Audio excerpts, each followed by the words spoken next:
लोग कहते हैं अकेले रहना आजादी देता है, लेकिन कभी कभी ये आजादी किसी और की कैद बन जाती है। मुंबई के बीचों बीच एक पुरानी 6 मंजिला बिल्डिंग खड़ी थी, सीगंगा अपार्टमेंट। बाहर से ये किसी पुराने दौर की निशानी लगती थी। दीवारों पर हल्की सी नमी, लोहे की रेलिंग पर जंग और सीढ़ियों में हमेशा एक सीलन की गंध।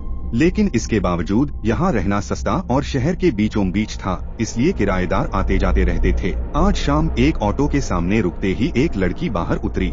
लंबा कद, खुले बाल, कंधे पर गिटार का केस और हाथ में एक छोटा सूटकेस। ये थी आयुषी मल्होत्रा, 27 साल की म्यूजिशियन। दिल्ली से मुंबई आई थी अपने म्यूजिक करियर के सपनों को पूरा करने।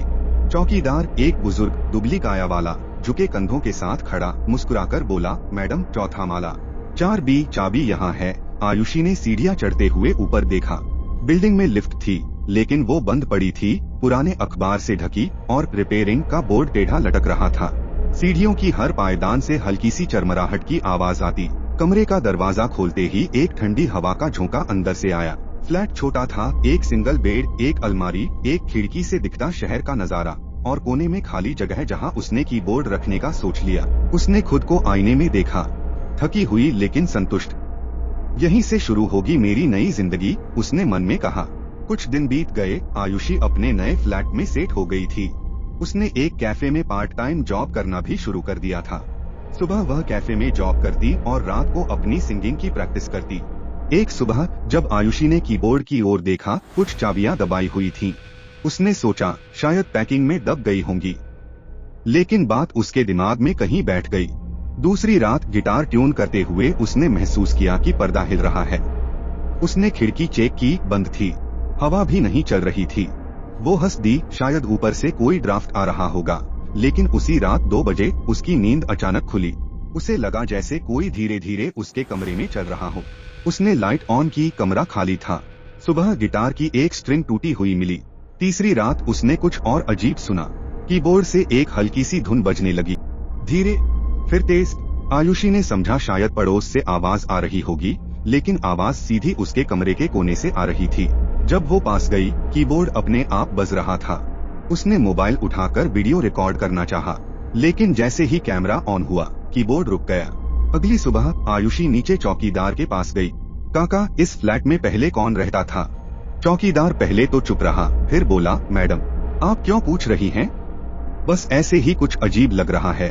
वो धीमे स्वर में बोला, इस फ्लैट में पहले भी एक लड़की रहती थी, वो भी म्यूजिशियन थी, उसका नाम भी आयुषी था। आयुषी का दिल धड़कने लगा। क्या मतलब? उसका क्या हुआ? चौकीदार ने चारों तरफ देखा, फिर फुसफुसाया, एक रात उसकी चीख सुनी थी हमने, लेकिन अगली सुबह उसका कमरा खाली था। पुलिस आई, बोली कि वो कहीं चली गई, पर लोगों का कहना है वो गई नहीं, यही है। उस रात डर के बावजूद आयुषी ने मोबाइल कैमरा चालू करके सोना शुरू किया। सुबह फुटेज चेक की, रात 3:12 बजे कीबोर्ड अपने आप बज रहा था, और कमरे के कोने में आईने के पास एक धुंधली परछाई खड़ी थी। आयुषी की सांस रुक गई। अब उसने ठान लिया कि जो भी है उसे सामने लाना है। उसने म्यूजिक रिकॉर्डर ऑन किया और खिड़की के पास कीबोर्ड रख दिया। रात 3 बजे कीबोर्ड की वही उदास धुन बजने लगी, लेकिन इस बार उसके साथ एक हल्की सी महिला आवाज गा रही थी, टूटी फूटी, जैसे गले में दर्द हो। धीरे धीरे आईने में आकृति और साफ दिखने लगी, लंबे बाल, आधा चेहरा जला हुआ, और आंखों में गहरा गुस्सा। उस आकृति ने आईने में सीधे आयुषी की तरफ देखा और मुस्कुराई। आयुषी ने अगले दिन घर छोड़ने का फैसला कर लिया, लेकिन जैसे ही उसने दरवाजा खोला, सामने वही आकृति खड़ी थी। वो फुसफुसाई, तुम मेरी जगह ले ली। आयुषी पीछे हट गई, लेकिन कमरा अपने आप बंद हो गया। उसने चीखने की कोशिश की, पर आवाज नहीं निकली। अगली सुबह चौकीदार ने देखा, फ्लैट का दरवाजा खुला था, फर्नीचर नया था, लेकिन आयुषी का कोई निशान नहीं। कीबोर्ड पर एक नई धुन बज रही थी, और दीवार पर कोयले से लिखा था, अब वो भी किराएदार है। तो दोस्तों, ये थी आज की डरावनी कहानी, अदृश्य किराएदार।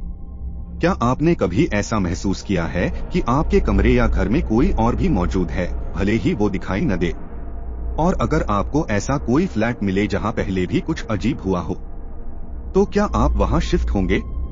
अपने जवाब हमें कमेंट्स में जरूर बताइएगा। अगर कहानी पसंद आई हो तो वीडियो को लाइक और शेयर करें। और हाँ, ऐसे ही डरावनी कहानियाँ सुनने के लिए सब्सक्राइब करना बिल्कुल मत भूलिए, क्योंकि अगली बार हम फिर लौटेंगे एक और नाइटमेयर टेल के साथ।